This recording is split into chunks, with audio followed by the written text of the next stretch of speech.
भारत ने पाकिस्तान में वाक़ ननकाना साहब गुरुद्वारे में की गई तोड़फोड़ पर तशवीश का इजहार किया है। वज़ारत ख़ारजा ने कहा कि भारत मुक़द्दस मकाम को नुकसान पहुँचाने और उसकी बेहुरमती करने की सख्त अल्फाज में मज़म्मत करता है। वज़ारत ने पाकिस्तान हुकूमत से वहाँ की सिख बिरादरी के लोगों के तहफ़्फ़ुज़ को यकीनी बनाने के लिए फ़ौरी तौर पर इक़दाम करने के लिए कहा है। मुल्क में तरमीम शुदा शहरियत कानून से मुतालिक अफवाहों को दूर करने के मकसद से बीजेपी 5 जनवरी से मुल्क भर में अवामी बेदारी मुहिम का आगाज़ कर रही है।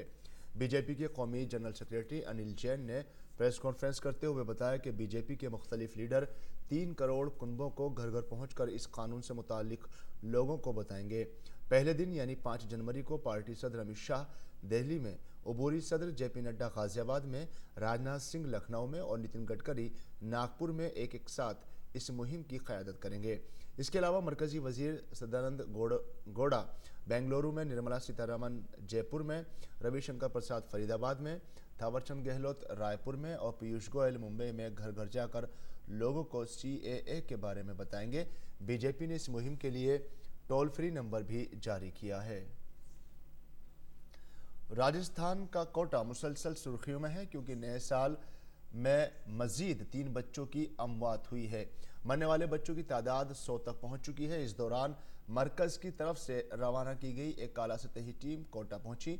वहीं बीजेपी की जानिब से ख्वातीन अरकान पार्लियामेंट पर मुश्तमिल एक पार्लिमानी टीम ने अस्पताल का दौरा करते हुए सूरत हाल पर तशवीश का इजहार किया।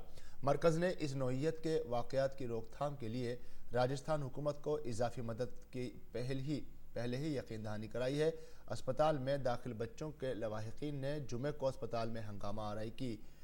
उन लोगों का इल्ज़ाम है कि अस्पताल में सहूलतों का फुकदान है। इस दौरान इस मामले पर तमाम सियासी जमातों के निशाने पर गहलोत हुकूमत है, जबकि राजस्थान हुकूमत ने अपने दिफा में कहा है कि वो सभी लाजमी इक़दाम कर रही है। वज़ीर-ए-आज़म नरेंद्र मोदी ने की बेंगलुरु में वहीं इंडियन साइंस कांग्रेस के 107वें इजलास का इफ्तिताह किया। इस बार की थीम देही तरक्की के लिए साइंस और टेक्नोलॉजी है।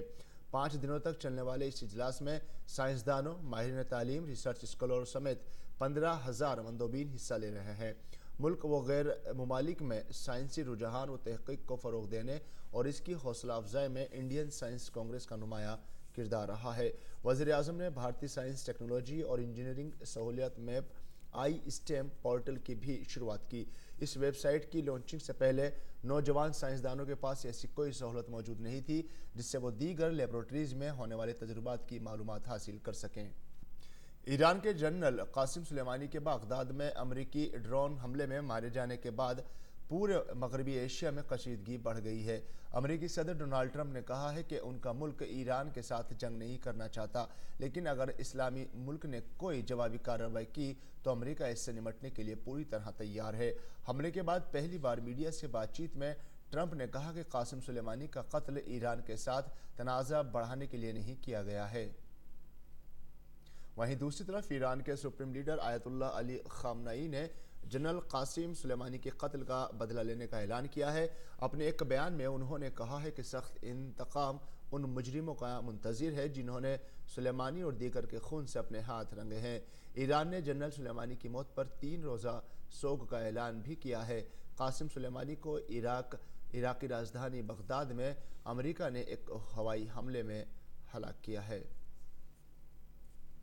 और नाज़रीन, खास खबर में फ़िलहाल इतना ही। हमारी पूरी टीम को दीजिए इजाज़त। आदाब।